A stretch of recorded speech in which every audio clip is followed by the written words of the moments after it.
talk about finding your niche and finding like your purpose and all of those Yeah. things, like what motivates you. But I think Yeah. like what we don't really talk about is how long it takes to actually implement those things and when you should be starting those. I've been, with Holistic Nutrition Hub, I always recommend people who are still in school, like start now, start on Yes. something now.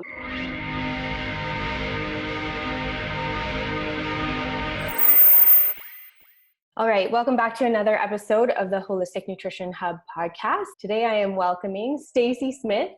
She's an RHN and she also holds a degree in a Bachelor of Arts. She has a passion for health and wellness and went back to school in 2006 to study holistic nutrition at CSNN. She founded a wellness clinic in Toronto in 2009 and has sold it last year in 2019. She currently works 100% online doing group weight loss coaching for women, and this is done through a combination of plant-based diet and mindset. So she is hopping on a call today with us to talk about her nutrition path and how it can change sometimes for the better. So I'll just let you get in with your story here, Stacey, and we'll go from there. Totally. All right. So like you said, I went to nutrition school in 2006, and this was after working in corporate for many years. So I was really, really, really miserable in corporate and had always had a passion for health and wellness. Like I was a personal trainer back when I was in high school. But I live in Toronto. It's an expensive city and you need to make money. So I was kind of following the money and I went into corporate, super miserable. Still love nutrition and fitness. And so it was in 2006 and I was having some of my own kind of issues with my weight and stuff like that. So in 2006, I went to study nutrition, even though everybody told me not to because there's no money in it. And that's why I put it off so long, to be honest with you. And I just got to a point, I was so miserable. I'm like, I don't even care. I just want to get up and love what I do every day. So I went to CSNN in 2006. And strangely enough, that's kind of when the whole holistic nutrition thing really kind of blew up and started doing really well and getting a lot of attention. So I did that and I started 2 online businesses then. So one of them was like online consults. Mm-hmm. And this was before anybody was really doing it. And the other one was an e-commerce store. So I was selling prepackaged raw food products. And it's funny. So I had sales and I was getting clients, and looking back, knowing what I know now, I have no idea how I did that. It was just, I don't know, dumb luck or a very unsaturated market at the time. But anyway, so when I was in nutrition school, I kind of helped correct a lot of my own problems with, fluctuating weight and hormones and all that kind of stuff. And one of the things that also helped me was colonics, so colon hydrotherapy. So I loved them so much. So I was like, you know what? The place I was going to was really busy. It was hard to get an appointment. And so I kind of looked at their model and looked at the numbers and I'm like, this could be a nice little business. Right. So I opened a clinic doing that in 2009 while I had the other stuff going, and it was just too much. So I was like, in order to do anything well, I got to let something go. And, the clinic was a bigger financial investment and time commitment. So I closed the other 2. If I had it to do over again, I wouldn't have done that, and it is what it is. And so then I had the clinic for 10 years. Wow. So that was a very big learning curve. So I never worked for anybody before that doing it. I just decided to open my own clinic and figure it out. Right. That sounds like a very large undertaking, if I'm honest with you, like the legalities that must go into that and the customer service and all of that stuff. Like, I mean, I know going from corporate, you probably felt like you had the tools that you needed, but I feel like there would be so much work to go into that. There was a lot. So I didn't think it through, to be honest with you, because I went into it because I like helping people and I love nutrition and detoxing and healing the body and all that kind of stuff. Not realizing that in a brick and mortar, really 90% of my time was spent, we had a lot of plumbing issues, landlord issues. A lot of my staff, I got really lucky. I had the most amazing staff for the most part, but not always. And so then you're dealing with people issues and staff issues. And so I really didn't get to focus on what I started the business for in the first place. So 10 long years of that. So that's amazing. I mean, I feel like our paths are very similar in the sense that the think it through really like stood out for me. Yeah. When you said that, it's like, okay, well, when you're starting your business, like what are you starting it for? Who are you starting it for? And like always remembering your why. Like, I don't think I really understood the why behind my business until 2 months ago. Really? You know, and I've had the hub, I'll be honest, I've had the hub for, 3 years. And it's like, when you forget why you're starting something, that changes your path completely. Yeah. And sometimes not for the better, or maybe to come out better on the other end. But anyways, I feel you deep down inside. Yeah. So then you ultimately sold your store. Now, are you willing to talk about like what ultimately drove you to decide to close the store? Totally. So yeah, in hindsight, I probably should have sold it after 5 years instead of 10. And some things I did wrong. I didn't hire enough people in the beginning. I was trying to do everything myself. So I burnt myself out hard, like in a big way, early on. And then after kind of the 5-year mark, I'm losing steam and there's just stuff going on with, again, this plumbing and just stuff that I didn't want to deal with. But I had no choice. I had to deal with it. Yeah. And so I had wanted to sell it for several years, but just couldn't get up the nerve to do it really. Mm-hmm. But while I was doing the clinic, I was also doing with the clients a lot of nutrition. We were doing online stuff. So stuff they could do from home, like online detoxes and cleanses and that sort of stuff, which is part of what I do now. So I've been doing what I'm doing now for a while, like in a different way. Right. So yeah, I just finally made the decision because I couldn't actually even leave to do a lot of traveling or anything like that because I was really tied down to this clinic. Right. And I was just like, I need to live my life. Like, enough is enough. So I was lucky to find a buyer. Awesome. Yep. And she loves it and she's super passionate about it. So it's nice to see that, what I built is being carried on and by somebody who appreciates it and is really taking care of it. So yeah, I sold that last February and then I took a month off. And what'd you do with your free time? I actually went down to Florida and just kind of chilled out for a while. Did that change your mindset in a big way? I needed it. Yeah. Oh my God, I needed it. But before that, so the year leading up to selling the clinic, I was actually building out the business that I have now. Okay. So yeah, so I knew what my plan was going to be. Right. So that year was like a lot. And when the clinic sold and I was finished with my time, helping her transition over and stuff like that, I kind of had everything ready to go. And I was like, I'm going to take a little breather. So like I say, I just went and chilled out in Florida and took a break. And then I came back and I just pressed go and away we go. Here we are. And away you are. Yeah, I guess like people don't really think about the brick and mortar side. You think you're going into it as a nutritionist, but you don't realize that you're going in as the manager as well. And then everything on top of that, the accountant and all of that stuff too. And that's not for everybody. I mean, consulting's not for everybody, let alone a brick and mortar. I guess, for me, I've always strived to have an online business where I could work anywhere. So I think you used a term in our previous call. What was it that you said? Oh, wow. I don't know. Like work freedom in a way where you're location freedom. Location Thank you. freedom. Yeah, that's what it was. And I know now that I see the value of that far more than I ever did. Did you know that you were building just 100% online business when you were selling the brick and mortar? Yeah. Yep. Totally. And it's funny because this is what I've wanted to do for a really long time because I was already starting it before I started the clinic. In hindsight, everyone's like, would you have done it? Had I known the amount of work that actually goes into running a brick and mortar, honestly, I probably wouldn't have done it. Right. That being said, I don't want to live with regrets either. Yeah. And you learn a lot. Like it was like, you have no choice but to learn everything on the fly. Yeah. And I met incredible people that I never probably would have met otherwise. But I would have sold it after 5. Yeah, that's one thing. There's always a learning curve to it and something that you should be taking away from it. So do you feel like having the brick and mortar store helped you start your online store in the sense of like being prepared for what work needed to actually go into it? Totally. Yeah. It's just the same basics really. You just got to kind of know what you're looking at for, your key performance indicators, like what numbers matter and what you need to measure and where to spend your time and that sort of stuff. Because I think a lot of times we just kind of mess around and spend time on things that really we shouldn't.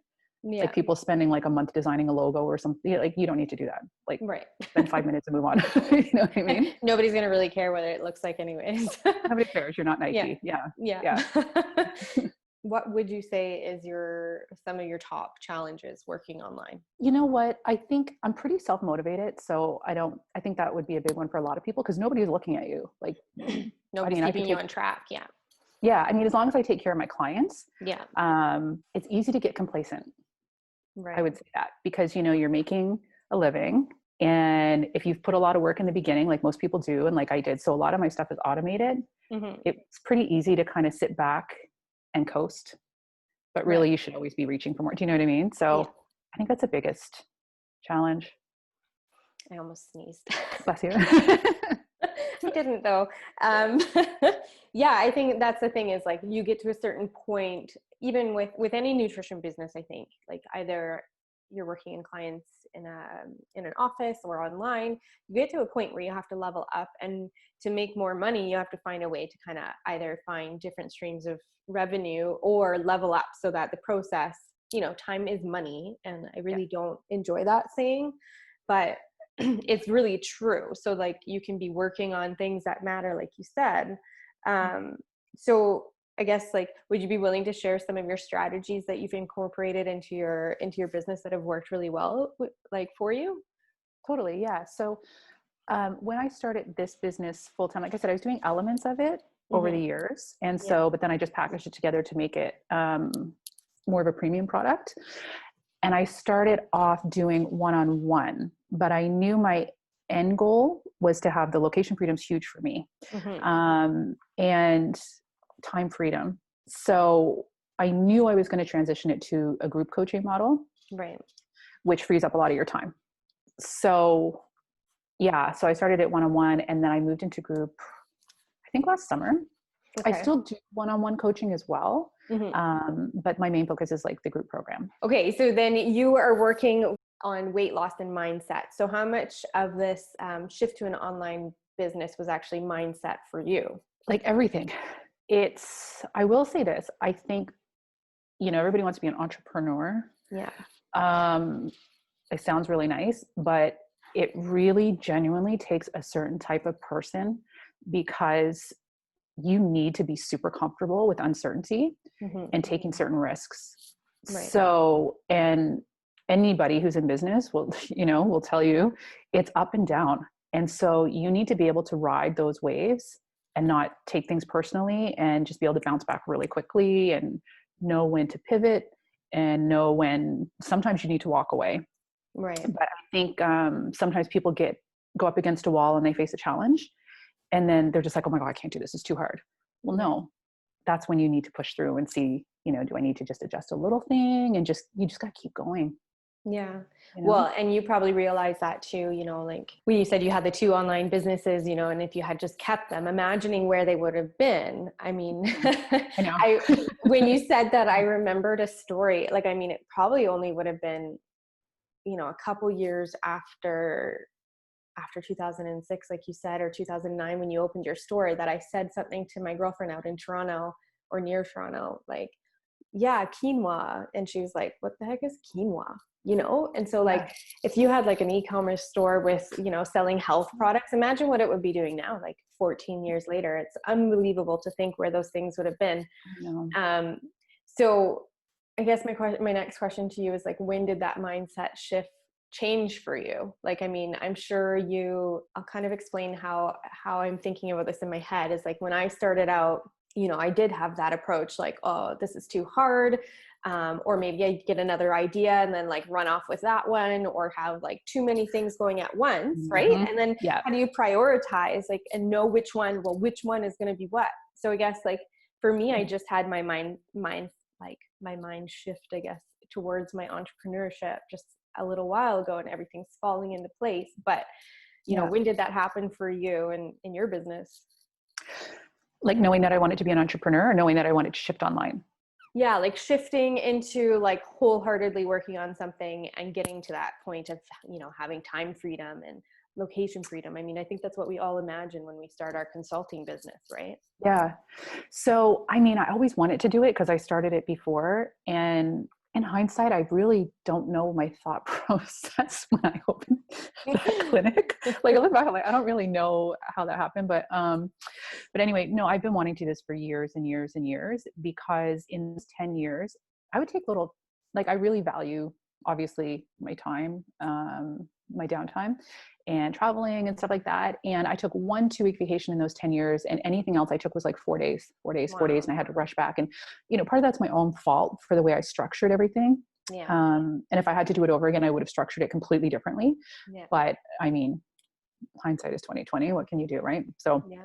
Yeah. No, I think that it really does come down to mindset in business and, what you want to be spending your time doing, right? I was just writing a blog post this afternoon, essentially saying like perspective is really just, and like change is really just deciding what you're doing with your time. So you can either do it doing something that you really enjoy and wholeheartedly want to be doing, or setting it aside and, trudging along through somebody else's schedule, which is going to make you miserable. So yeah, the road is long and hard, but at the same point, like you said, it doesn't matter if you make money in the end, because you're feeling so much more fulfilled and energized by the work you're doing outside. yeah. And I think you nailed a point there, because I think when people think of success, they always think of financial success. And I mean, you got to make money to keep doing it and to live. But there's other things. There's the, time and location freedom, the sense of being fulfilled, doing something you love every day that lights you up. You know what I mean? So I think there's so much more that a lot of people don't really look at. They're just always looking at how much money can I make? And it's so much more than that. Yeah, exactly. Like what you should be doing is, in a way, not only positively affecting the people that you're working with or working on. Like maybe it's not even meant to be in nutrition. Maybe you're working in nutrition and you absolutely hate it. Get out. Like, get out and go do something that you love doing. Like what's that one thing that like at your core you really want to be doing? I think that's really important. Anybody can benefit from that, right? Totally. Because the thing is too, there will be challenges along the way, like 100%. Yeah. So you got to love what you're doing, because if you don't, and you don't really believe in it, it's going to be really difficult to be successful at it. Right. Yeah, exactly. I guess that's, it's not something we really talk about in our nutrition businesses with our clients either. So, I mean, I guess along the way you figured out mindset had a lot to do with habit change and acceptance to succeed in whatever it is you're doing. So we can relate, our business mindset back to our clients too. So is that ultimately why you added that into your consulting with your clients as well? Yes and no. So my clients are really specific. They have a specific set of issues. So even though I do weight loss for women, I do have people come all the time, and it's like the typical, like, I just really need to lose 10 pounds to go to this wedding. I need to lose 10 pounds for vacation. And I actually won't work with those ladies at this time, because the ladies that I work with have been up and down yo-yo dieting all their lives, up and down, up and down, up and down. And when that happens, there's almost always a mindset component, because the food honestly is not that hard at the end of the day, once you kind of dial in the key concepts. But it's like, why am I self-sabotaging? Why do I keep doing this to myself? Why can this person maintain a ideal weight and I can't? And so, I teach them how to eat and the basics and stuff like that, and explain it in a way that makes sense. But we really do dial in tight on that mindset. And that's what makes the sustainable changes, right? So, I mean, another thing like that I find so fascinating lately too is like motivation is what directs change. But if you don't have any kind of acceptance of your self-sabotaging behaviors, you can't actually have any motivation to change. So like, I find that, this is exactly what I was writing about in my post today. Funny enough, is like comparing ourselves continuously to these other people and what they're doing. It's like the negative speak behind it is one thing, but it's, really truly accepting where you are at and, where, like when you're coaching your clients, this is exactly, you've got to figure it out for yourself before you can actually teach it to your clients too. Yeah, totally. And that's kind of one of the reasons I chose this specifically, because that was my challenge too. Like that's what I dealt with. And it's why I went to nutrition school. One of the reasons, same thing. I was up and down in my weight constantly, even though I knew what I was doing. Right. But I'm like, so why am I really fit this year? And now this year I've gained like 40 pounds. Like what, why, how am I doing this to myself? Yeah. So anyway, I figured it out for myself. And I know that mindset, when you're in like a deprivation, starvation diet, and it's horrible. It's a horrible place to live in your mind. And so I was like, you know what, I can crack it. Like I know kind of the steps to get people out of it because I did it. And so I did it with thousands of clients at this point. And so it's rewarding when they see it in a new way. They're like, oh, that's I've been there too. Well, that's exactly, I mean, the mindset component. So I was writing not in regards to weight loss, but in regards to fibromyalgia, and having that click that it really is just about like the voice inside your head that's speaking, comparing yourself to the other people. Oh, I'm not good enough. Like I'm lazy. Why can they do it? Why can't I? Do you think that if somebody hasn't like come to that full realization for themselves as like a nutritionist, that you would recommend, diving into mindset and finding maybe, a motivation course to take to learn how to like harness those things? Do you think it's necessary, I guess, to have it in your business? To be a nutritionist and understand the mindset behind? Like if you haven't figured it out yourself in terms of like, this is really a necessary part of any kind of habitual change. It really, it's important. It's important. Mindset is everything. And I think people have been overlooking it for a really long time. Because you can give anybody a meal plan to follow, and pretty much anybody can follow it for a little while and lose weight. That's not the hard part. The hard part is really keeping it up, and not only keeping it off, but like enjoying the process and not being afraid of food, because, if someone's trying to lose weight, they're terrified of carbs. And so when I work with someone, I'm like, I just ask that you have an open mind and you got to trust me. Then, we'll get to a certain week and, there's carbs, obviously you got to eat them, and they're nervous and they will message me and they're like, I need you to trust the process. Just trust me. And then when they see, oh my God, I don't need to be afraid of carbs, and the weight is coming off. And then suddenly it's like food freedom, right? So you're not afraid to go to a restaurant, and you're not afraid to eat this. And then if you, eat this at dinner one night, you're like, oh my God, I got to starve myself tomorrow to make up for it. Like, no. So we break out of those thought patterns, which is super important, because who wants to live like that? Like, it's crazy. Yeah, precisely. And that was, I think, understanding the mindset as a practitioner, it kind of solidifies your whole package in a way. I think that was one of the first things when I first started my consulting business that actually stopped me from consulting, was the fact that I didn't understand how much mindset and like psychology actually goes into what we do. Like, why wasn't anybody following my plan? Why wasn't anybody, wholeheartedly giving it their all? And I had spent so much energy, and I felt so like bothered by the fact that I was taking money for something that they weren't getting nothing out of. But, near the end of my consulting practice, I started coaching instead of consulting. And that worked way better, like one little habit change per week based on what they needed. And that worked far, far, far better. Consulting, I feel, is like, I'm telling you what I know, and you're responsible for doing it. Whereas I don't think that actually effectively changes people in the long run. Yeah.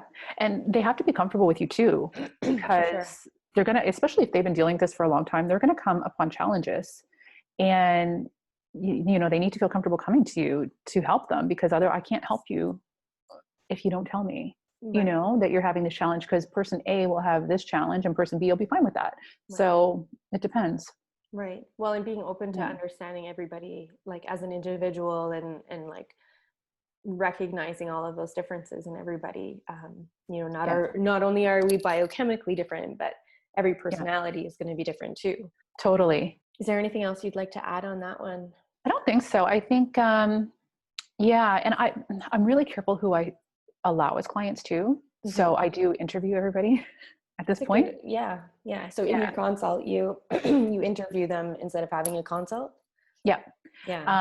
to make sure they're good fit. So that depends. So if it's one-on-one, still I will, to be sure.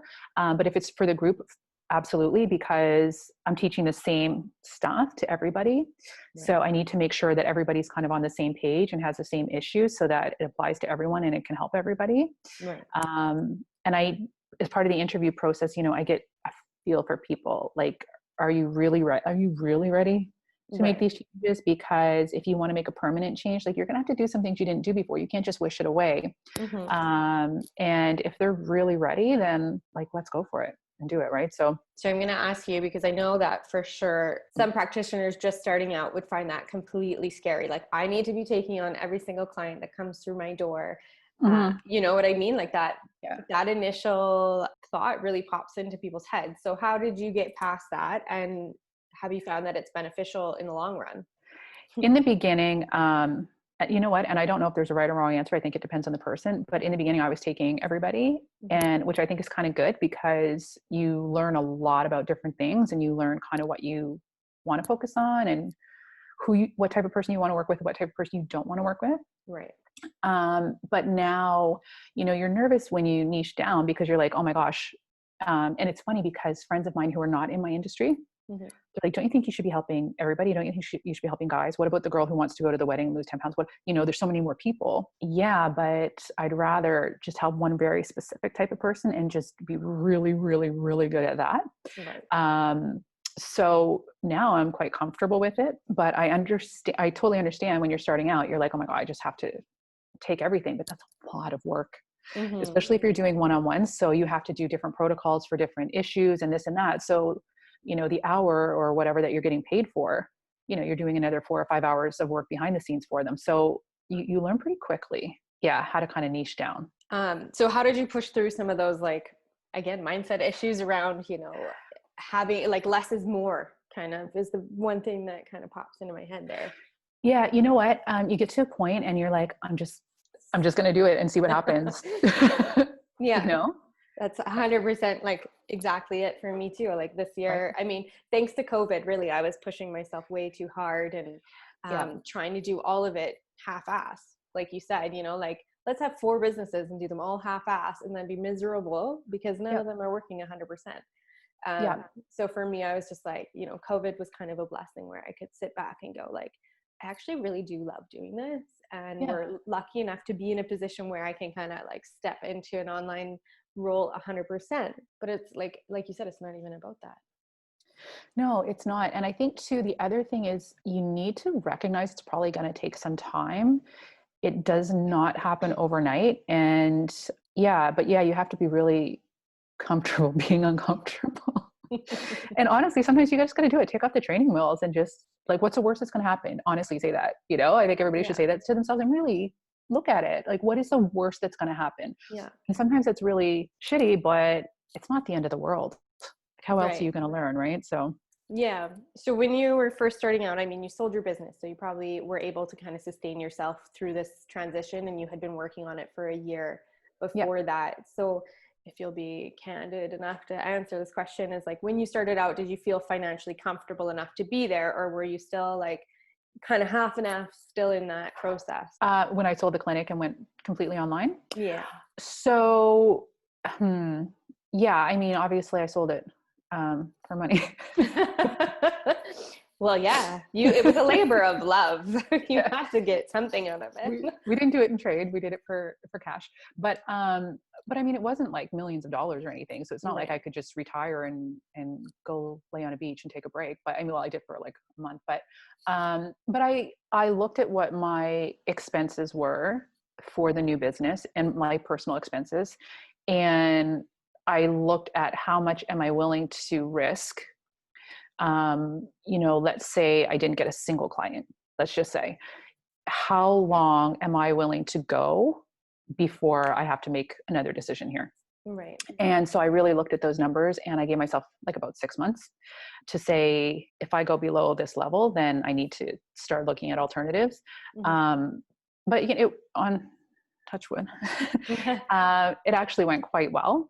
Right. Out of the gate. That being said, it hasn't been perfect, and I've changed a couple of things since then. But it's not like I just started it overnight. I had been building it for a year. I'd been doing bits and pieces of it, over the 10 years of when I had the clinic, like in different forms. And I knew a lot about business at this point. So not everything clearly, but, quite a bit. So yeah, I knew what I was getting into for sure. Yeah, we talk about finding your niche and finding like your purpose and all of those things, like what motivates you. But I think like what we don't really talk about is how long it takes to actually implement those things and when you should be starting those. I've been, with Holistic Nutrition Hub, I always recommend people who are still in school, like start now, start on something now. You don't necessarily need to know your niche at this moment, but build awareness, build, confidence. Like you said, like if you're still in school, go out and get a few clients so that you can practice your plan, like put together a program, see if it works, have some referrals and some reviews before you can't take money like that because you're not registered, but you can take it either by donation or do it for free. And it's only going to benefit you in the long run. I agree with you 100%. Yeah. And the other thing too, I find, and tell me if you find the same thing, that people who their niche ends up being the issue that they had. Because I know anybody that I know in nutrition or naturopathic or whatever has gotten into these fields because they've had their own challenges with things. Yeah. And that's usually what interests you the most too, right? Because what your client's going through and you've been there yourself and you kind of want to help them not have to spend the time and money that you did. I don't like the word shortcut, but you know what I mean? Like you can help them find a quicker path. Yeah. I do find that for the majority of people, like they got into holistic nutrition for their own health thing, but I don't necessarily think finding your niche is a linear path. Mm-hmm. Mm-hmm. So I do that's exactly what I recommend to most people because they usually know exactly what they're going in for and exactly what they want to do with it. However, for me, like I did get into it for my own health challenges, but I actually didn't know that it was going to end up here. Like I didn't have fibromyalgia at that time. I had other skin issues and digestive issues, but I didn't have chronic pain. I didn't have migraines. So when I went to school, I actually didn't have any of these symptoms. And so over the last 5-6 years, I've had fibromyalgia and I've kind of just been hiding behind it. And then when COVID hit, I was like, I can still have the hub and I need to be home. I shouldn't be working outside of home. Yeah. I can have the hub and I can start, actually giving that guide for fibromyalgia. So, I went into it for something completely different, health related, but not it's not until now. I graduated in 2016, but I've been working in nutrition, for 4 years before that, technically. So, it's it still has taken me 8 years to get here to the point where I really feel like it wouldn't matter what I lost technically, material wise, to do what is really deeply, this is my path for sure. Totally. So I think being connected with yourself enough to really realize what your true, it sounds cheesy, but calling is to really hit the nail on the head and be successful in what you want to do. Yeah. And I think that's the thing too. I believe that we go through challenges in life sometimes, and then we can overcome them and then we can help. And the purpose is so that we can help other people with the same things. Exactly. Right. And I just look back over the years and so many clients that I've had that came to me with issues that they had, and they're so confused. And these are in conversations that we're having as they're having their, therapy, and we're just having conversation, and it would come up that they have PCOS or fibroids or something like that. I've personally had those issues myself. And so just on a personal note, I would be like, girl, do this, and this, try it. Let me know how it works. Yeah. And it helps. Right. So I was actually grateful that I had those issues myself, because I was going to specialists and this and that, and nobody knew what was going on. In hindsight, I'm like, really? But, right. Yeah. But anyway, so people would come to me and I'm like, I'm so glad that I can help you just like this. And it made me having to go through it myself, completely worth it. 100%. Yeah. So 100%. And I think there's some markets that we could look at and see are technically getting saturated, autoimmunity has a whole slew of things now. That's not to say that you shouldn't focus on autoimmunity, but it means to really find that, like you said, that subset of customers or clients that you can really niche into, because somebody probably hasn't done it yet. It's just setting yourself apart. Well, yeah. And the thing is too, I think, when you have two people, like I have friends that are doing similar businesses to mine, and we collaborate, like we don't feel competitive at all, because the thing is, somebody might not just like my personality and they might love her personality, and somebody might not vibe with her, but they vibe with me. So it really comes down to you too. Right. And if somebody kind of feels that connection with you. Yeah. I think, nutrition is important. We can't deny that. I mean, like the science is there, but I think another thing that we don't really think about when we're consulting is like, it is about, your compatibility with somebody and how well you can connect with them on a personal level to understand what's deeply rooted in them and how to get them out of it. And that takes a lot of understanding, about yourself, so that you can put your feet in their shoes and really feel what it is they're going through. Like if it was you, what would you do? Because you're actually the one who's on the path, like far more advanced than they are in a way. Yeah. Totally. So yeah, I think there's a place for everybody, really, I really do. Well, in collaboration, right? Like, don't be fearful of collaboration. Like, nope, this is my material. This is what I've done. There's no room for anybody else. It never works out. In my opinion. No. We're all very generous. Like I have a group of friends, like I said, that do the same thing. And we're all very generous with our knowledge, and I'm doing this and this is working, and I tried this and this didn't work. I wouldn't do that if I were you. You know what I mean? And we really help each other out. And we've all succeeded more because of this. Like nobody is thinking, oh my gosh, you're going to take my trade secrets. Yeah. No, we don't think like that at all. Like, I think this would work for you. I tried it and it looks better for your niche. Like you should give it a go. And it comes back to you 10 times over, right? Is there anything that you want to share with like the listeners that you think is super important that they hear, or, maybe a trade secret to get them going? Yeah, actually, you know what? I do have some advice, because I think this affects a lot of people. Just get started, because people wait for things to be perfect. Once I have my logo, once I have my program completely done, then I'll do it. Once I have this, then I'll do it. And I'll actually tell you something. One of my programs that was a pretty high level program that I started, I only had the first week of this 6-week program done. And before I started selling it, I had an outline and, obviously I knew the information, but I just hadn't put it together completely. And I just sold it. I'm like, talk about a way to get your hustle on. You know what I mean? Like, yeah, you're motivated now. Like, oh, people are actually buying this. I think too, it really like way to get your hustle on, but also way to like build your confidence and actually trust that the ideas and the information that you are looking to share is valid. And if we're lucky enough, I'm going to try and be frank here too. Yeah. Like you had been in the nutrition realm for years before you even came to your online business. So you were going to have like, and I feel like I was really fortunate like that too, is because I worked in, a health food store and all my best friends were RHNs, and I worked at the Canadian School of Natural Nutrition, and I had all these feelers. So like, that's why you can't possibly think that if you haven't done that work to like network and get to know people, that you're just going to be successful with your first thing ever that you come out with.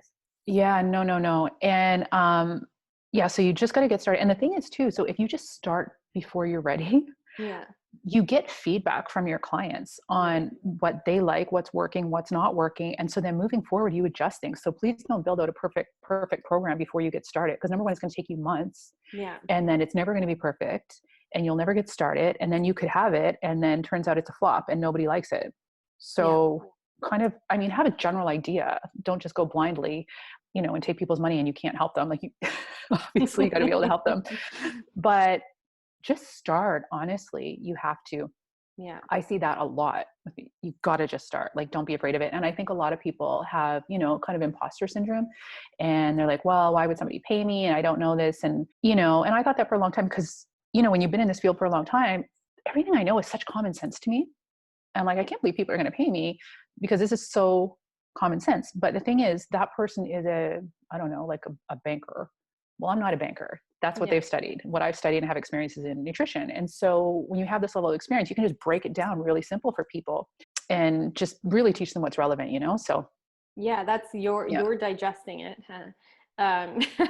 You're digesting it for them in terms of the information. Like what we think is really hard is actually pretty simple at their level. like meeting them where they are. We've been studying this for years and it seems like common sense, but people are still drinking like cups of juice at breakfast, and want to lose weight. Oh my gosh. Yeah. Well, yeah. And the other thing is too, right? And I don't blame them because there's so much conflicting information. Mm-hmm. Like that's the thing. There's so much information out there that it's confusing. Like I would be confused too. And, when someone says, well, all the information out there is free, why am I paying you? Well, you don't have to. Then how's that working? Then, yeah. But let me look at your specific things and I'll tell you what's going to work for you. I'm just going to simplify it for you basically.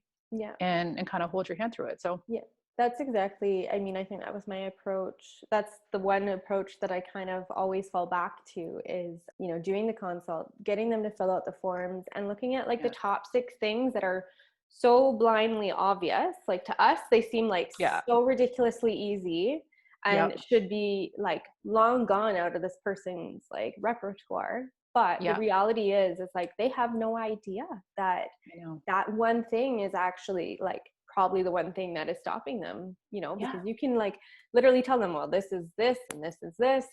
And so that's what I would do is 1 week they'd get one thing, why we were changing that one thing, the scientific reason behind it, and how to actually change it. Yeah. That's it. Yeah. And I think you bring a point too, because when you just tell somebody to do something, okay, but they might not keep that change long-term. But when you explain in a simple terms why, then they see it in a different way. And they're like, damn, I didn't know that was doing that to me. And I'm like, yeah, just take it out as an experiment. I always do as an experiment. Why don't you just take it out of your diet for 2 weeks and then let me know how you feel? Yeah. And like you said, one simple thing can just make massive differences. So huge. Yeah. Yeah. So just get started. That's for us and then for our clients too, right? Yeah. One step in front of the other. We say baby steps all the time, but it really is baby steps. It is. Even because you think if I'm not grinding it out 12 hours a day, what's the point? Like Gary Vee, but that's Gary Vee. That works for him. Well, and he's got 20 people behind the scenes, doing these crazy artsy, memes. I love him, but I don't know where he gets his time. Yeah. Oh, the stuff he does. But it depends on the person. I don't even want to grind it out for 12 hours. I did that. Yeah. I don't want to do that anymore. I just kind of want to chill. And then when you figure out what to focus on, it frees up a lot of your time and you don't waste time kind of messing around. Yeah. You can be doing the things that you love doing. And hopefully if you're in perfect alignment, you're doing things that you love doing that are letting you love doing things you love while working. Yeah. In a very long, complicated explanation. So just get started. Is that the the one thing that you would have told yourself 10 years ago, or is there something else? Yeah, just get started. The other thing, I learned this with the clinic actually in a big way. Do not sweat the small stuff, honestly. And most of it is small stuff. And because I think we get caught up one little hiccup and then you focus on that and it stumps you from moving forward, or, you spend so much time designing this website or honestly, that stuff does not matter. Just get your first client and just get started and you figure it out as you go along. So you got to figure out what to focus on.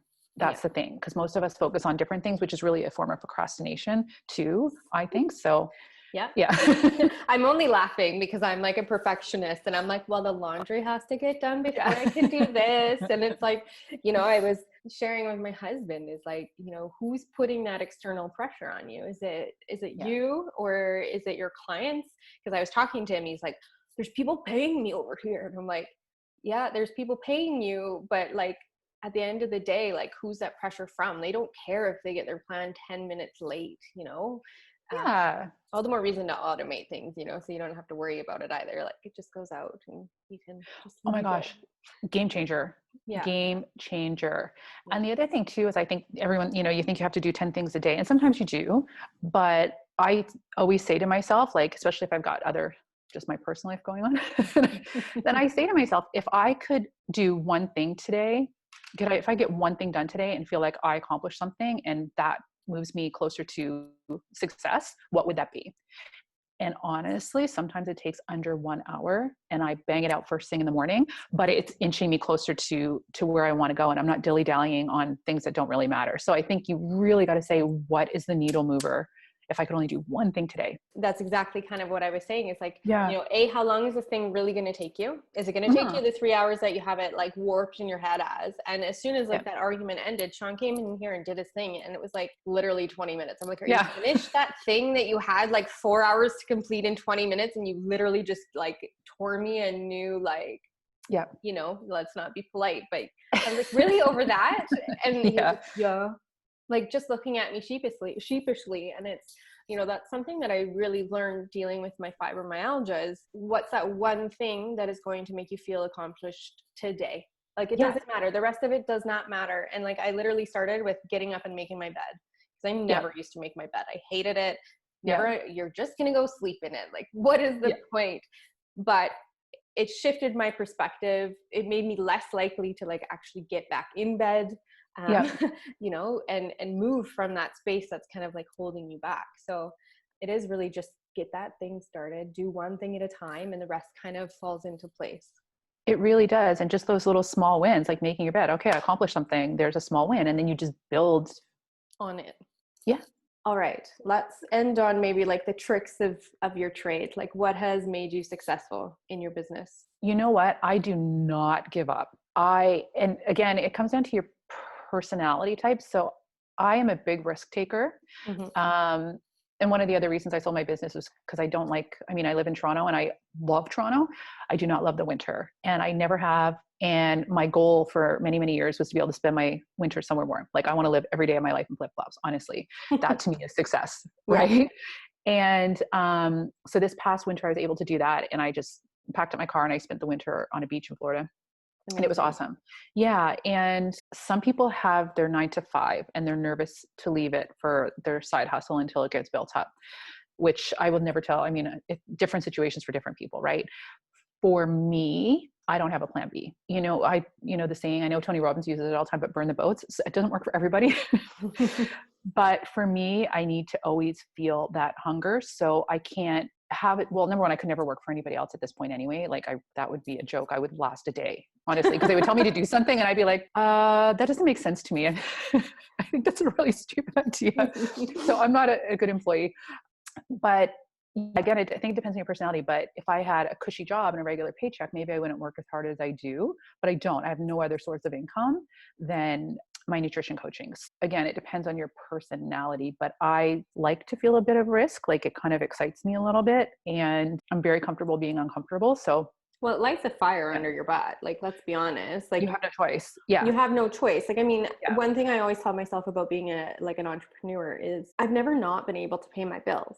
Because regardless of what situation you're in, just take a step in order, like, that's going to put you in order to fulfill that goal. So you wanted to live in flip-flops every day of your life.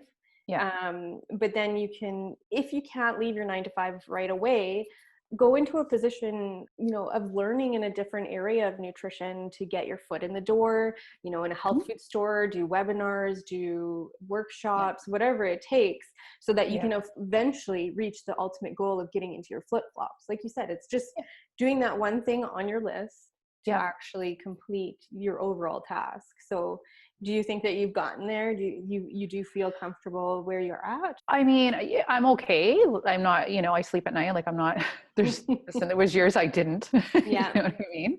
Yeah. And it was tough. Like, I think, and I look at other people that are successful in business, and if you hear everybody's stories, it's actually fascinating, because everybody has faced some serious challenges along the way, but they just found a way to kind of keep going and go around it.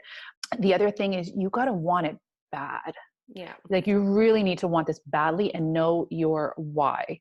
So, like, for me, if this for some reason didn't work out, I would have to go work for somebody here in Toronto and be here 12 months of the year. Are you freaking kidding me? Like, so how bad do you want it? Yeah. Not an option for me. Like, there's no way. So I will do. How bad do you want it? And so your why has to be really big for you, because you're going to come up upon challenges. So you got to know why you're doing it, because it's going to be really easy to give up. Honestly. The other thing too is I think people wait, well, it's a huge investment in this and that. It's not. All you need is your first client, and you can get that from emailing somebody. You can get that from social media. You can get that from texting somebody. And you get your first client, and then you get a referral from that client. And then you really don't need much. They can pay you through PayPal. You don't even need a website, like nothing. Like you can get started for nothing. I think fulfillment is like what you're doing fulfilling you. And is it worth the energy that it takes to actually get there? You know, like have a solid why. That why is not a like, huge. Why am I doing this for other people? It's like, where do you want to go in 5 years? Where do you want to be in 10 years? And take the steps, talk to other people who are in the same position, and just find out how to really nail those things on the head. Yeah. And that's the thing too, because especially if you're doing something, especially in our field where we help people, you have to be happy yourself, because if you're miserable, and like I was like this in the clinic for a long time, and you're burnt out and you're tired, you've got nothing left to give to other people. So you're not even going to do as good of a job. You know what I mean? So you've got to take care of number one, like first and foremost, and do what makes you happy too. And so it just extends out to the work that you do with your clients then. Yeah. Like loving yourself wholeheartedly straight at and I mean, and that goes for your clients too. Like to make change happen, you have to, I literally think, this podcast literally could have been like my blog post. Like, oh really? Yeah. Like I'll send it to you, like everything I wrote in it. It's so literally funny. Like what we're talking about. So it's super funny. So what are you working on right now? What's your next big thing, or where you're heading? Yeah. So I'm just expanding on what I'm doing. And actually, I'm debating this. I don't know yet, but I work strictly with women in my group program. I have so many requests of men that want to work with me for fat loss. And I keep telling them no, because I want to focus on this, but I'm just kind of looking, can I fit this into my life without taking away from what I'm doing? And so I'm almost thinking about doing a separate thing for men as well. Because the demand is there. Personally, I'm just looking at where am I going to spend this winter? I don't know. Not Florida this time? Are you looking at somewhere new? No. Yeah. So I don't know. I mean, especially with everything that's going on in the world, like who knows what travel is going to look like. I'm sure it'll be fine by then. But currently I'm debating either Bali or Playa del Carmen for the winter. So I don't. Bali, man. If you go to Bali, let me know. I'm in. Yeah. I will. Yeah. Oh yeah. I'll join you there. I've wanted to go and spend, even if I could have a week there or 2 weeks, just to work on my business with like anybody want to join us can come. Yeah. We'll interview you first, but like just to go and have just like an amazing like week filled with like other entrepreneurs in the same, and just feed off of each other for a week or two, I think would be like an amazing experience. 100%.